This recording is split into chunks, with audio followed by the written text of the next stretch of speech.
Hello everyone, welcome to ICSE English Academy. Before commencing today's lesson, I would like to thank each and every one of you for watching this video and supporting me. Your subscription is my motivation.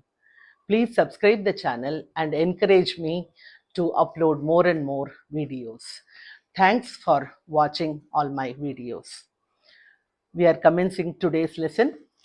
In the previous video, we have seen that Brutus and Cassius were together, and Cassius will suggest Brutus to pull out Casca from the crowd so that Casca will tell everything what has happened in the mob. He will narrate in his own style to Brutus. They wanted to know what is happening in the crowd. Why there was so much shouting in the crowd. But now we are seeing Julius Caesar and his followers on the stage, along with Cicero, Mark Antony, and others. Caesar, let me have men about me that are fat, sleek-headed men, and such as sleep o' nights. Yond Cassius has a lean and hungry look. He thinks too much. Such men are dangerous. Caesar is telling Antony. Caesar saw Cassius at some distance. He noticed him and he started telling Antony, Antony, this Cassius looks very lean and hungry, and he looks as if he is not well fed. I like men who are fatter, who are well fed around me, and he looks as if he did not sleep throughout the night. Such men are dangerous. I don't like Cassius. But Antony replies him, fear him not, Caesar. He is not dangerous. He is a noble Roman and well given. Caesar could predict the future very well. He could read the mind of the people. He could say what kind of people they are by looking at them. But Antony feels that Cassius was not dangerous. He could not predict about the nature of Cassius. He says, fear him not, Caesar. He is not dangerous. He is a noble Roman and well given, he says. For which Caesar further gives some more explanation to Antony as to why he is afraid of Cassius. Caesar, would he were fatter, but I fear him not. Yet if my name were labeled to fear, I do not know the man I should avoid so soon as that spare Cassius. He reads much. He is a great observer, and he looks quite through the deeds of men. He loves no place, as thou dost, Antony. He hears no music. Seldom he smiles, and smiles in such a sort as if he mocked himself and scorned his spirit, that could be moved to smile at anything. Such men as he be never at heart's ease, whilst they behold a greater than themselves, and therefore are they very dangerous. I rather tell thee what is to be feared than what I fear, for always I am Caesar. Come on my right hand, for this ear is deaf, and tell me truly what thou thinkest of him. He is giving so many reasons telling that Cassius is a dangerous man. So let us take some of the points here. He says Cassius is very lean and hungry, and he is not fat. He reads much. He observes too much. He doesn't like music. He doesn't like plays like Antony. He rarely smiles. Even if he smiles also, it looks as if he was mocking at himself. And He does not like the people who are more powerful than him and who are more popular than him. Not only that, he is always thinking too much. That's why I can tell you, Anthony, he is very dangerous. Such people are very dangerous. And further, he says, Anthony, come to my right side and speak to me, because I cannot hear what you speak on my left side. My left, I am deaf by my left ear. So come and stand next to me on my right side and speak to me. This is also another weakness of Caesar. He is going to be the future king of Rome. That is the reason why Cassius goes on giving so many things to prove that Caesar is a feeble person, he is a weak person, he should not become the king of Rome. He is deaf by his left ear. That's why he asks Antony, come and stand to my right side and speak to me. He is epileptic. That means he has got falling sickness. He is deaf by his left ear. And Cassius further says, when they had a challenge in swimming, he was, after reaching further distance, he started requesting Cassius, Cassius, save me, otherwise I will sink. And when he had fever in Spain, like a sick girl, he started requesting, Titinius, give me some drink. Like this, all these points, Cassius will highlight that he is a weak person. Though Caesar was a noble man who was extremely popular among the Roman citizens, for Cassius, these are the excuses to influence Brutus that he shouldn't become a king of Rome. Trumpet sound exeunt Caesar and all his train but Casca. So, all the followers of Caesar, everybody will go away from the stage, only Casca remains. Already Cassius has suggested Brutus to pull out Casca from the crowd so that Casca will narrate entire thing what has happened in the crowd. Casca pulled me by the cloak. Would you speak with me? Brutus. Casca, tell us what has chanced today that Caesar looks so sad. Now, Casca came there. Why did you pulled me by my coat? Would you like to speak to me? Brutus says, yes, I want to know what has happened in the crowd. Why, you were with him, were you not? Even you were there, no? Were you not there? Brutus. I should not then ask Casca what had chanced. If I were there in the crowd, why will I ask you to explain the thing, what has happened in the crowd? Casca. Why, there was a crown offered him, and being offered him, he put it by with the back of his hand, thus, and then the people fell a shouting.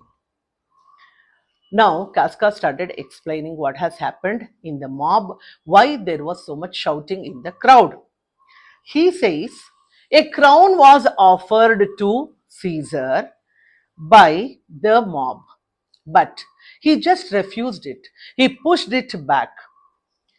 Then all the people, they started shouting. They were rejoiced. Why they were rejoiced?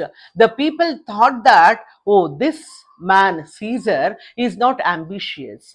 He doesn't have any selfishness to become the king of Rome. Brutus, what was the second noise for? Why did the mob was shouting second time also?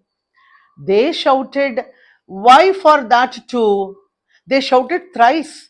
What was the last cry for? Why for that too? Was the crown offered him thrice?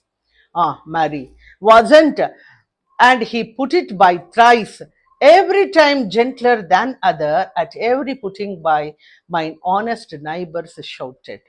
Who offered him the crown? Casca. Why Antony? Now, here the conversation is happening between Brutus, Cassius, and Casca. Why there was shouting? Three times there was a shouting, huge shouting in at the mob. Why was it for? Why was the last cry for? Now Casca says, three times the crown was offered to him. All the three times he just refused it gently. Now Cassius questions Casca, who offered him the crown? Casca, why? Antony. Antony offered him the crown. Brutus, tell us the manner of it, gentle Casca. Now Brutus is questioning Casca. Tell me the manner in which he was offered the crown and in what way he refused it. What all happened in the mob? Please tell me, Casca. Casca, I can as well be hanged as tell the manner of it. It was mere foolery. I did not mark it. I saw Mark Antony offer him a crown. Yet it was not a crown neither. It was one of these coronets. And as I told you, he put it by once, but for all that, to my thinking, he would fain have had it. Then he offered it to him again. Then he put it by again. But to my thinking, he was very loath to lay his fingers off it. Casca is telling, three times the crown was offered to him. But every time he was refusing it. Three times he refused. But I felt that he never wanted to refuse that crown. He was just pretending as if he was removing it from his head. Actually, it was not even a crown, it was a coronet. Coronet means it was a garland which was offered to him by Antony on behalf of the people.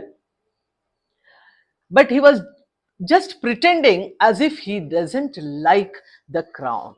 It was just a foolery of the mob. Refused it. The rebelment hooted and clapped their chapped hands and threw up their sweaty nightcaps and uttered such a deal of stinking breath because Caesar refused a crown that it had almost choked Caesar. For he swooned and fell down at it. And for mine own part, I durst not laugh for fear of opening my lips and receiving the bad air. Here, Casca is telling, every time when he refused the crown, the people were rejoicing. They became more and more happy. They were thinking that, oh, Caesar is not at all ambitious for the power. He is not greedy for the power. Look, he is refusing the crown itself. He just wants to serve the people. He is not ambitious to become the king. So they were rejoicing. They started throwing their sweaty caps around. There was a stinking air because all of them who were standing there in the crowd, they were commoners. And the whole thing, it was filled with filthy air. And at that time, Caesar fell down suddenly, and he was choked because of that the filthy air which was surrounding. The mob was rejoicing. It was all the commoners, and he almost choked and he fell down. For my own part, I does not laugh for fear opening my lips and receiving the bad air. And he says, I too was in the same situation. I too would have choked, but I did not open my mouth, because if I open my mouth, the bad air which was surrounding of such a great mob would have entered my mouth. Fearing that, I did not open my mouth. Cassius, but soft, I pray you, what did Caesar swoon? Casca, he fell down in the marketplace and foamed at mouth and was speechless. Cassius is confirming with Casca. Did he fell down? Was he unconscious? Did he faint? Casca, yes, he fell down at the marketplace and foamed at his mouth. He was speechless. Brutus, it's very obvious. He has got fits. He has got falling sickness. For that, Cassius says, no, he doesn't have the falling sickness, Brutus. It is me, you, and Casca. We have the falling sickness. Casca, I know not what you mean by that, but I am sure Caesar fell down.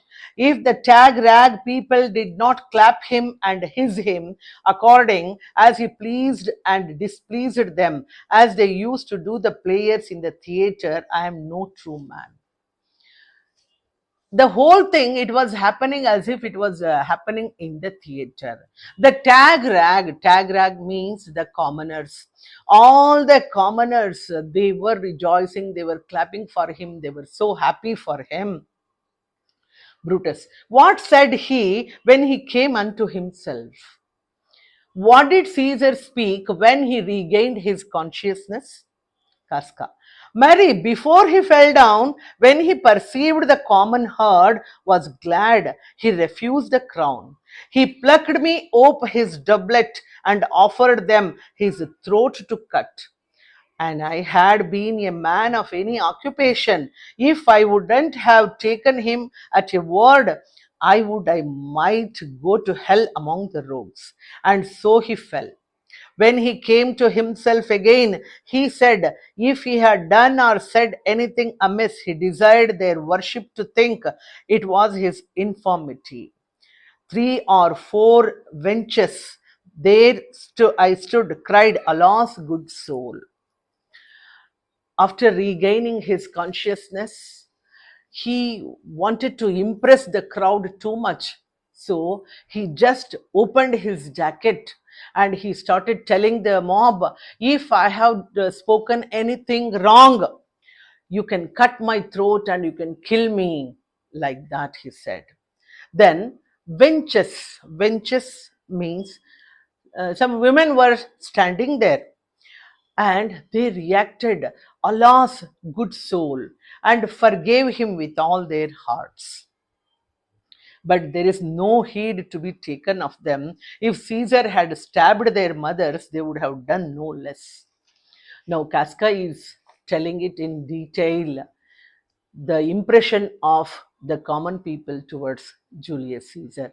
He says, at that particular moment, when Caesar was speaking to the mob, even if Caesar had taken a sword, if he had killed some of the mothers of those men, they wouldn't have reacted. They would have accepted very easily and they would have been glad. Such was the condition of the mob. He mesmerized the mob by his words, and the entire mob was extremely happy for the presence of Caesar, and they were extremely happy because he refused the crown. Brutus. And after that, he came thus sad away. Did Cicero say anything? Cassius questioned. Now, after that, he became sad and came. Casca. Yes, he says yes. Cassius. Did Cicero say something? Casca. As he spoke Greek. Cicero also was there with Caesar. He spoke something. To what, as he spoke Greek, to what effect? Nay, and I tell you that I will never look you eye the face again. But those that understood him smiled at one another and shook their heads. But for mine own part, it was Greek to me. I could tell you more news too. Marulus and Flavius for pulling scarfs off Caesar's images are put to silence. Fare you well, there was more foolery yet if I could remember it. Now, Casca is telling, Cicero spoke something, but in the mob, whoever understood, they looked at each other and they smiled. But for me, it was Greek. Here, there is a pun in this phrase, it was Greek to me, which means what Cicero spoke, I did not understand anything. So, whenever a person gives a lecture or speaks something to us, if we don't understand anything, we can say it was Greek to me, which means the meaning is I did not follow anything, or I was not able to understand anything. Some people say Greek and Latin together. It was like Greek and Latin to me. It was Greek to me. This is a phrase, this is an idiom which is used in the main with the meaning I did not understand anything. And he gives important news. Marulus and Flavius, they are put to silence. Put to silence means they are executed, they are killed by Caesar because they removed the images on the from the statues of Caesar on the day of Lupercal festival. So we have seen that Marulus and Flavius, they both the senators, they come in the beginning scene, act 1, scene 1. They order, they both will chase away all the commoners and they remove all the decorations from the images or from the statues of Caesar. So they were put to silence. So this line tells us that he was commanding too much. He was very strong and very powerful. He could punish the people to any extent. Cassius, will you sup with me tonight, Casca? Then Cassius is inviting Casca, will you come for supper to my house? No, I am promised forth. No, I have not. I have promised somebody, so I cannot come to your house. Cassius, will you dine with me tomorrow? Will you come to my house for dinner tomorrow? Will you dine with me tomorrow? Casca, if I be alive and your mind hold and your dinner worth eating. So, in a humorous way, Casca is telling, yes, if I am alive, if your dinner is worth eating, definitely I will come. Cassius, good, I will expect you. Do so, farewell both. So then I will expect you, I will wait for you. Then he bids farewell. Brutus, what a blunt fellow is this grown to be? He was quick metal when he went to school. Now he looks dull, but when he went to school, he was very intelligent. Cassius, so is he now in execution of any bold or noble enterprise. However, he puts on his sturdy form. This rudeness is a sauce to his good wit, which gives men stomach to digest his words with better appetite. So when Brutus said, this Casca, when he was going to school, he seemed to be very intelligent, but why he has become dull now? Cassius did not like the statement of Brutus and he says, no, even now also he is very, very intelligent, but he puts that rude face. If some noble thing is interested to him, he will really perform it very well. He is capable and he has got the humorous way of narrating the things, attracting the people. Brutus, and so it is. For this time I will leave you. Tomorrow, if you please to speak with me, I will come home to you, or if you will come home to me, and I will wait for you. Now, Brutus is telling, if you are free, you come to my house, and if I am free, I will come to your house. Let us speak together. Let us have chat together. Cassius, I will do so, till then think of the world. Then Cassius is reminding Brutus, I will come, but think of the situation in the world. That is, in the world here refers to in the Rome. What is happening in the Rome? Think of it. Exit Brutus. Now Brutus will go away from that place. Now Cassius is telling to himself. It is called monologue, where Cassius is alone on the stage. But what he thinks within himself, he stands silently. Nobody can understand who are watching the drama. That's why Whatever he is thinking in his mind, he will utter loudly so that people will understand what is happening in his mind. Well, Brutus, thou art noble, yet I see thy honorable metal may be wrought. From that it is disposed, therefore it is meet that noble minds keep ever with their lights. Cassius is telling truth here. Brutus, no doubt you are noble, you are virtuous, but your honorable metal may be wrought. Even your honorable virtues can be twisted. I can influence you to do the bad things. Though you are honorable, though you are virtuous, I can influence you very much and I can change your mind. That's why noble people or noble minds would be together with noble people always. They will not be with other kind of people. For whom so firm that cannot be seduced.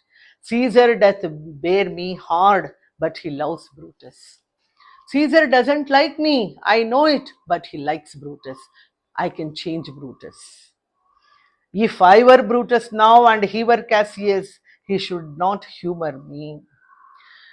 If I were Brutus, he were Cassius, he wouldn't have influenced me because I am very, very determined. Nobody can change my mind, but I can change the mind of others easily. In several hands, I will this night in several hands in at his window throw as if they came from several citizens, writing all tending to the great opinion that Rome holds of his name, wherein obscurely Caesar's ambition shall be glanced at, and after this let Caesar seat him sure, for we will shake him or worse days endure. Here, Cassius has planned something. He is telling, today I will go and I will write letters with different handwritings and I will throw it in the windows of Brutus' house.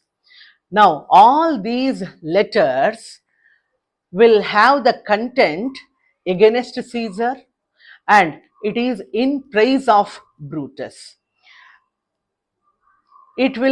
This content will definitely influence Brutus that something dangerous is happening to Rome, and the content will also praise Brutus. The content will be against Caesar.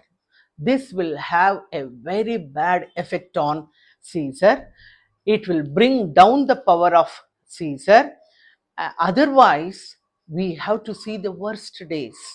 So otherwise, some hardships might fall on Rome. Before we face the hardships, I have to take this step. Like that, he decides. Now, Cassius is ready to write the letters and put it in the windows of the house of Brutus. And he is going to write the letters in different handwritings as if the Roman people have written the letters. So, the important points from this, what we come to know is Casca is telling Brutus and Cassius that 3 times the crown was offered to Caesar, but every time he refused it. The crown was offered by Antony to Caesar. It was not a crown, it was just a garland, but he refused it.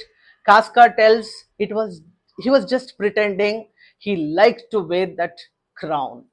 So that point he tells. And one more point here, Caesar tells Antony before in the beginning of the scene that Cassius is very dangerous. So why he is dangerous? He is very lean and he has got hungry looks. He is not well fed. He observes too much. He doesn't like music. He doesn't like plays. He rarely smiles. If he smiles also, it looks as if he is mocking at himself. Because of all these reasons, I hate Cassius. I don't like him, he says. which means Caesar has predicted the nature of Cassius very well. But Antony could not guess or gauge the nature of Cassius. He says, no, no, he is a very good man, noble Roman, and he is very well behaved, no need to be afraid of him, like that he says. And finally, we come to know that Cassius is really dangerous as predicted by Caesar. Without telling Brutus, Cassius is going to write letters with different handwritings, and he is going to throw it in the windows of the house of Brutus. What is there in the letter? Now, the content in that letter is praising Brutus, admiring Brutus, and it is against Caesar, uh, telling that if Caesar becomes powerful, if Caesar becomes the king, Romans have to face a lot of hardships. All these things he has written in that letter. Now he is going to throw it in the windows of the house of Brutus. And here he was invited, Cassius invites Casca for a dinner, for a supper, and he invites him the next day also. And after that, if I am alive, he will come, like that he says.